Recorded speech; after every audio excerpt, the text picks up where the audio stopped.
what's happening with the book? So, Peach, I just sent them the manuscript on Monday. Okay. I will send you Debbie Harmson's editorial feedback that I got, which was, I think, really interesting. And I realized that everybody's going to take their own particular view of things in their own way, but I thought it was really helpful. And I also passed that on to them because I had engaged her before I decided to go with them. Yeah. And I'm like, basically, here's the hot potato. Now it's all you guys. You tell me what to do, because that's what I wanted. I shouldn't be the decision maker for these things. Yeah. And I just love Jessie. I have had a great so much. Oh my gosh. She wrote me like the most lovely handwritten note about how she loves you. Oh, that's really dear. That's really dear. And today I came home to do a whole package of books from her, of books that they've published. I'll show you. She doesn't know it's my birthday. It's just like serendipity, but like of books that she thought would help me because I've been ordering all sorts of books that they have published and also books that you've told me about. And I just have like this whole pile going because I'm a sponge right now. And if I could just, now that I've passed the manuscript, now I need to really focus on my kind of tactical training plan and how to do it. So that's all in the works too. And so that's what's happening between 3 and 6 a.m. every day. I mean, I just was on a business training yesterday with this woman who has this whole ecosystem that's amazing. And she was talking about how in the pandemic, she was diagnosed with Lyme disease and she really could only work, she said, 2 hours a day. And so what it did was it focused her on, okay, what most moves the needle in 2 hours a day. And it was kind of an interesting, she said it actually really helped her business grow to be that focused. So yeah, I get it. Oh my gosh. Well, I'm so excited for you. Thank you. I mean, and I'm coming to LA next weekend. I was going to tell you, I just decided last week, I just booked tickets. So I haven't told Larry or any of my friends yet. So we're going to be there until the very early morning of the 31st, in case you. Where are you going to be? I'm writing this down. We will be in the Pasadena area until the 28th, from the 18th to the 28th. We may go up to Ojai for a day. If we do, I'll definitely tell you.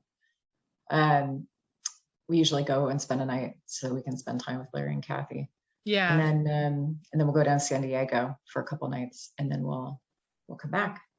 All right. I put a note down, and I can see we have a pending situation. We're supposed to go to Korea. I was going to ask, how is your daughter?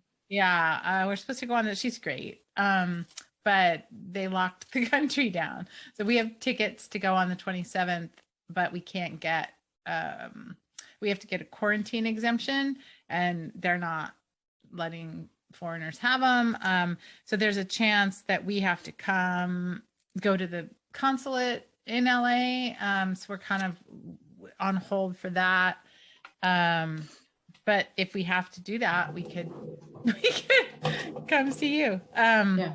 So yeah, there's kind of craziness. And then our other daughter's coming for like 48 hours, it's the whole thing. But holidays. Yeah. But it would be amazing to do. Yeah. All right. Well, we will stay in touch on this and try to figure it out. I know. I think about you all the time and I talk about you all the time, and you're going to do such big things in the world, and it's just awesome. So well, you're so dear. I mean, here's hoping, but well, and if you know anybody who wants to do a book proposal, I have this program I'm doing in March that is like an incubator. It's like a 10-week super. I read about it in your newsletter. Oh yeah. So if you know anyone, let me know. It sounds amazing. I mean, it's gonna be good. Okay, so let's talk about. Are we recording? Yeah, it's recording. So did you get my 11th hour explanation of what I wanted to talk about? I did. Okay. So you know what? Let's just try. I hope you get what you're looking for, and also I hope that I'm able to articulate my process as well that's useful for you. And then we can just assess after the fact. And if we need do-over, let's just be gracious and say we could do a do-over. Totally. And we can also, if we have to cut things, snip and whatever we can. So, no, it's Thanks, just, Leanne. I know, right? It's just a conversation. So, I'll just start out by saying I'm so happy to be here with Renee and to talk about your book and your process and your dreams and your vision. So thank you for being here. I'm delighted to be here. So let's just start by talking about what you do in the world. So you're a consultant in the food space. That's correct. Yeah. So I started out, well, illustriously as a high school dropout and a student of life. And then I went to culinary school after several years into a career in procurement, actually. And decided that I wanted to really be responsible for creating food experiences. And I thought I really wanted to be a chef, an executive chef. And so I did that. And then I realized that I actually hated that job and that I didn't want to do that, but I wanted to continue to curate food experiences and use the kind of earlier skill set that I had from my procurement years and marry that with the culinary.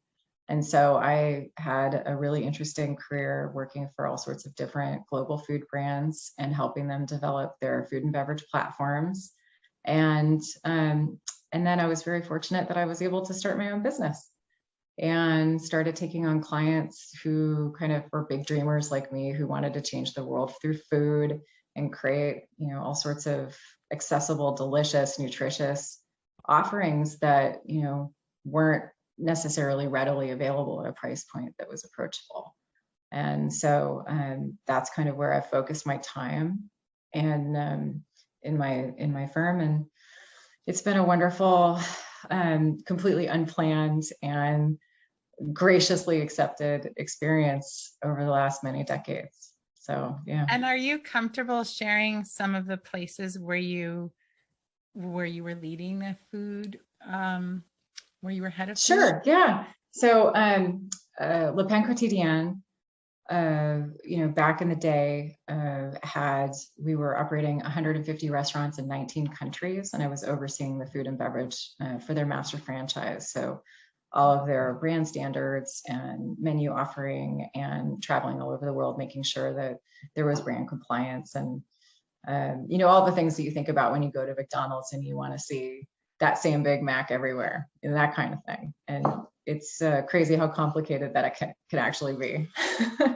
And Pret a Manger, and I don't know if you're familiar with them, but they're kind of, people say they're like the Starbucks of the UK, except that they're experts in food and they dabble with coffee. Kind of the opposite, but really accessible price points and fresh food prepared throughout the day. And just a wonderful, fun organization, just full of incredible, food and beverage offerings and especially employee engagement. So I loved working there. And you have a small child, which we're going to hear from, which is totally appropriate because that's the world. So yes, I have a 2-year-old and she's just come into the room. So she is welcome in the room. Hold your horses. Yeah. And I know you worked in Silicon Valley too.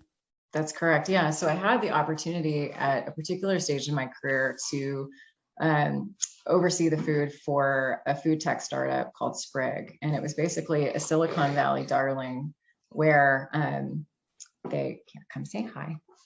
Say hi, and then we're going to have a little coffee cake. Come say hi. No, doesn't want to say hi. We'll do that later. Can you go sit down and have your cake, please? See, I was prepared with snacks. You're always a good bribe. Yeah, and so Sprig was a really interesting experience because it had the capacity to deliver food anywhere within the geographic offering within 15 minutes or less, a hot meal on a street corner, at a park, at a library, at home. And it was basically like anywhere you can imagine an Uber picking you up or delivering is where you could have a meal dropped off. So they were kind of trying to work through the mechanism of how can you have, fresh, beautiful food, hot and cold, kind of immediately so that you don't have to make choices that you might regret later. And that was a really fascinating experience. And I had worked at Google for a while, overseeing their food and beverage in their headquarters in Mountain View and other geographic regions. So it was And that was wonderful to like, kind of, wasn't that like some crazy number of meals at Google? yeah, when I was there, we were doing, I think by the time I left, we were doing about 60,000 meals a day just in Mountain View alone. Because, you know, they had a lot of employees on site, and we had 33 restaurants and a ton of micro kitchens, and, you know, people eat, right? Ton of vendor contractors also on site, kind of servicing the Google community. So I think 27,000 people every day, 2.5 meals a day, breakfast, lunch, and snacks. So the point A lot of is, food. you have been involved in some major global food operations. You've been a chef. You have been a waitress at California Pizza Kitchen. What was your first Indeed. job? You've been in procurement. You've been all over the food industry. And when you came to me with the idea of writing a book, well, there's two things that I recall about it. Three, actually. You were on fire. Like you had something you wanted to say and do and make happen in the world that really was burning in you. The second thing was you didn't really know what it was, right? So you had this fire and it was kind of all over the place. You didn't really know what it was. And you knew that what you wanted to do first was a book, and that the book was like a cornerstone of something you wanted to build. And so I want to talk about those three things. So maybe we can start with the fire, like the message that, like, what were you so, and you still are even more so, I think. I mean, it's what I love about you. Like, what were you so on fire about? Well, I mean, I just, to put it plainly, as a woman who's, you know, been pretty scrappy in making things happen in my life, you know, I kind of took a harder turn than I probably needed to earlier in my teenage years. But, you know, I think the Trump administration really ignited something in me as a professional woman who has had to, you know, work incredibly hard and navigate a lot of different situations, rightly or wrongly, fairly or unfairly, you know, just kind of to doubly be on my game, you know, throughout my whole journey, and to see, you know, leaders celebrated like that, and to get given the highest platform of the world, you know, to be able to kind of influence and to be celebrated for that kind of, you know, behavior and thinking and all that. I think it felt like it was time to try to put something, you know, really hopeful and inspirational out in the world, and to talk about how hard it actually is, for sure, but also that that's not the whole story. And I think that I was ignited. I was definitely incensed, maybe enraged, but ignited to speak up and try to tell the truth about what an incredible, you know, experience I've had, and how it hasn't been perfect, but to try to swing the door open for other people and figure out how to best do that. And truthfully, as a consultant, you know, I'm used to going in and diagnosing, you know, where the issues are, where the challenges are, how to best address them, optimize, solve, move on, right? And so I was kind of thinking about how do I take this kind of wealth of experience and information and turn it into something that's actually commercial and marketable, when I have zero experience in this world, and that this is, you know, quite an extreme pivot from what I'm used to doing, where I'm very comfortable and know, you know, very clearly how to follow a process and what the outcomes need to be. And that's when, you know, you actually really knocked my socks off, because you were referred to me by a friend of mine who had worked with you, and who's a published author and a business leader. And you asked me questions that I hadn't actually been asked before by anybody.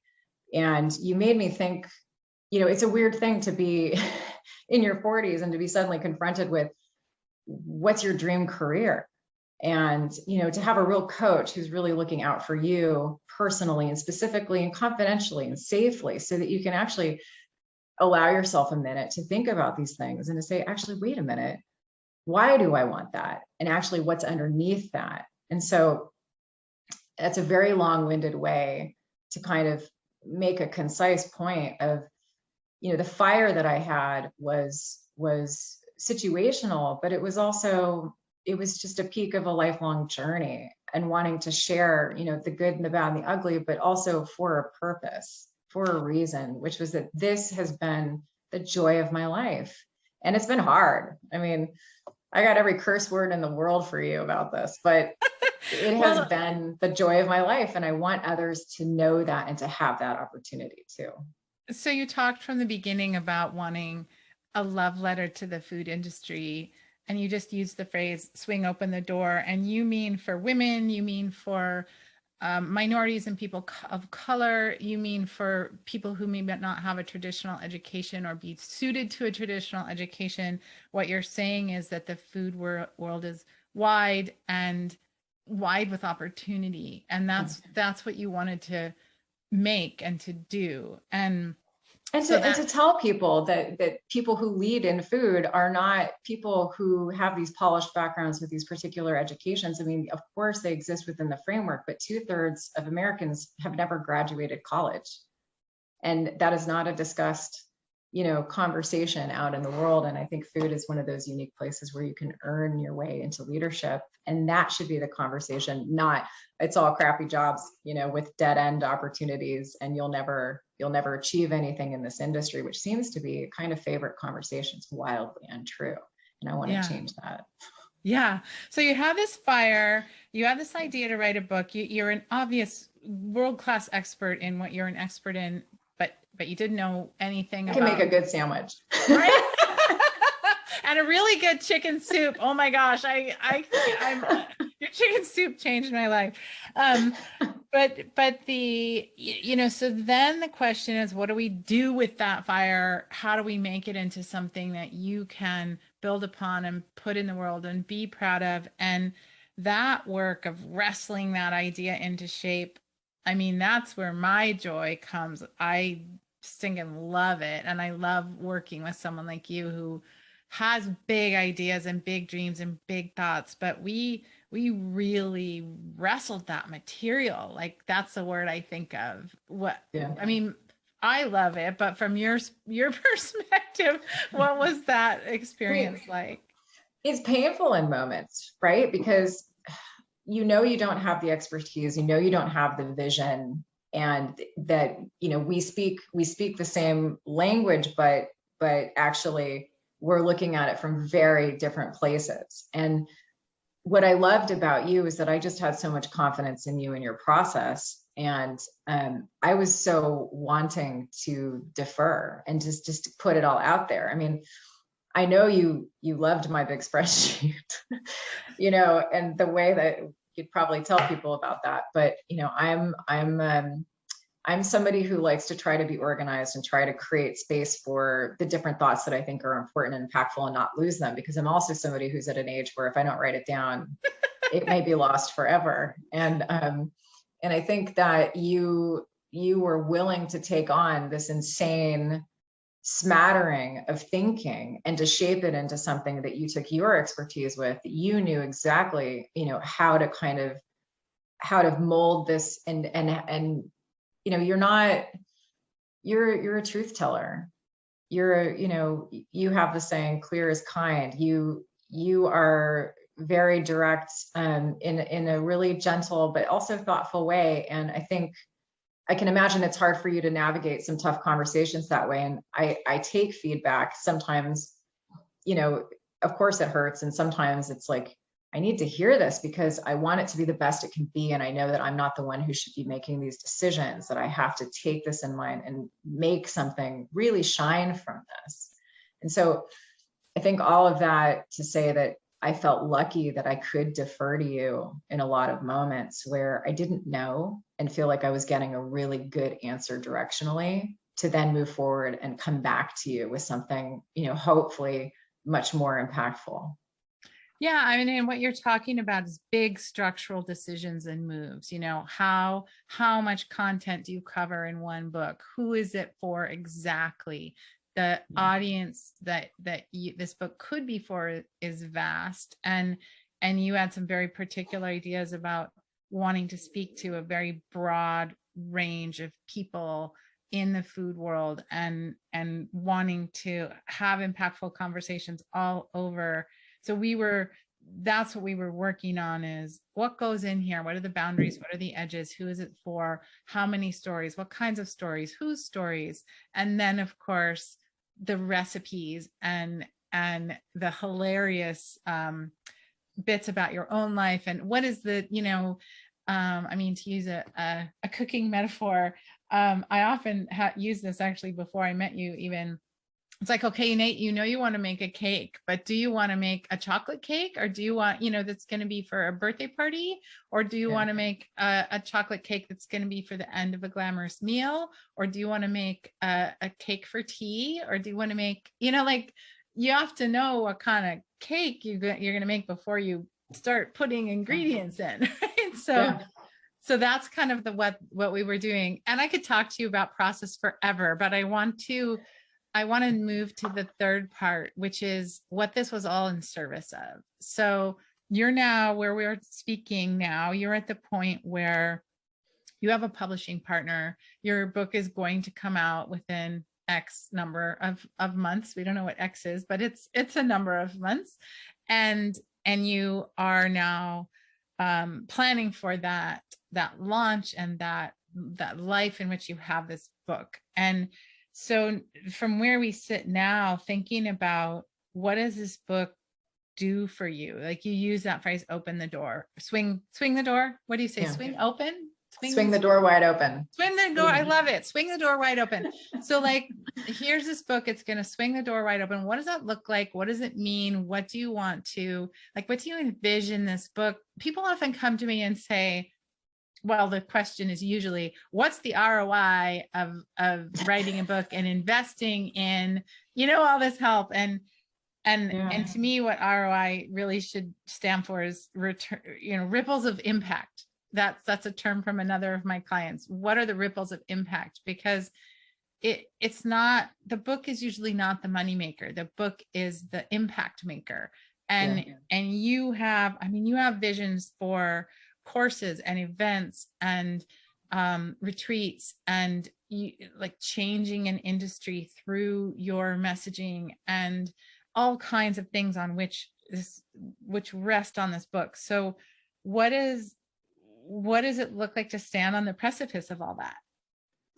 Well, I mean, it's equal parts exhilarating and terrifying, right? Because I did make a deep investment in the project, but also, I've learned enough in my years on this planet that if you want to do something well, you got to do it right. I mean, I think to the best of your capacity, and when you're not the expert in something, you've got to rope in experts or people with experience to take it as far as you possibly can, whatever that looks like.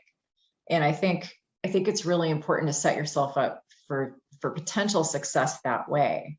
And I could build something like Pam Slim says in her book, The Widest Net, which I love. We built it and no one came. Right. And, okay, so that could happen, but this is really, it's a pivotal tool for my business. It's something that will allow me to do the work that I really want to do with people from all different levels of an organization and individually.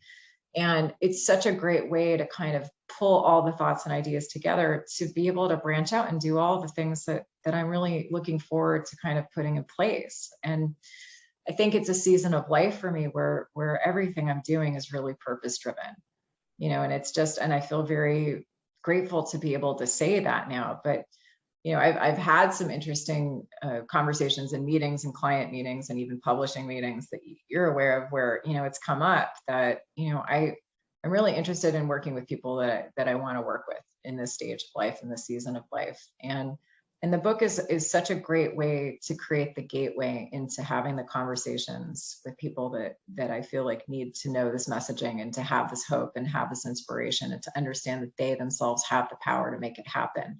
And here's how and here's why. And, you know, I definitely share the good, bad, and ugly, but that was also purposeful, because I think there's a theme right now. I mean, there always has been, really, in my experience, but especially right now, that things shouldn't be hard, and that they shouldn't, you know, that people shouldn't have to, you know, deal with challenges. And I would say, you know, that they shouldn't have to suffer. And of course, nobody should have to suffer, but it's also part of the human condition. And, you know, it's part of achieving something and earning something. It's that, you know, it's a bumpy road. And the point is to not get off the ride, right? Like, you got to keep going. And so the book is such a great way to you know, encapsulate all of those pieces and to build off it. It's kind of like a seed for a tree, you know, with all the branches. And so I'm so excited for that, because it unlocks a whole new area of my business and a whole new way of being able to frame up the work that I do. And it also allows me to work a lot more remotely, which in this season of life with a 2-year-old is really important, because the road warrior lifestyle, which is what I was used to, it's not feasible for me now, and it's not even desirable at this point anymore. So for all those reasons, you know, I think the book, standing on the edge of it and knowing what's coming while I build out all these other programs and get everything lined up, it's a thrilling time. I'm excited, and I can't wait to see it all. What's unroll. Is the title, what do you want to say what the title is? Just because I don't know if you've tweaked it since I saw it. So the title is being discussed right now. The working title is The Taste of Opportunity. And I think that it will stay that way. I think the subtitling will probably be shifting a bit. But it's really about exactly how we had titled and subtitled it, which is how to have, you know, a big, thriving career in the world of food. And yeah, really excited for everybody to have it. I know. So it's an invitation to come into the world of food as a career for young people, even so young as college, or younger, who are looking at this world. But you also have a vision about speaking at the highest levels of the food industry. And can you speak a bit about what it was like when you reached out to some of the people that you know at those high levels with your manuscript and your idea to get some endorsements and buy-in, what that was like? Well, I mean, it's such a big leap of faith, because when people know you as a, you know, like a food executive, as an operator, as a food developer, they don't know you necessarily as an author, or that you have a passion for books, or that you love to write. And as you know, there are some pretty, you know, sassy thoughts in my brain that exist that maybe don't often come out of my mouth, but they certainly came out on paper. And so I think it was, you know, you're revealing so much of yourself to your colleagues that they don't normally see. And I think there's something that's been really fun and freeing for me in that aspect, because I'm not beholden to a corporate entity, you know, so I can speak in a way that I feel you know, is true to my heart and is true to my business and what I'm trying to kind of do and attract out in the world and bring in, you know, to the business. So it was a risk, it was a leap of faith. And also I knew I had to let it go so that people could tell me, oh my God, this is career suicide. You're going to lose don't even, just no, make it go away. And it was quite the opposite. I was just so blown away by the, you know, incredibly kind and gracious feedback and the things that people found hilarious and connected, especially the recipes. But you know, it was such a wonderful nod to keep moving forward and to, you know, to just go, yes, this is a thing.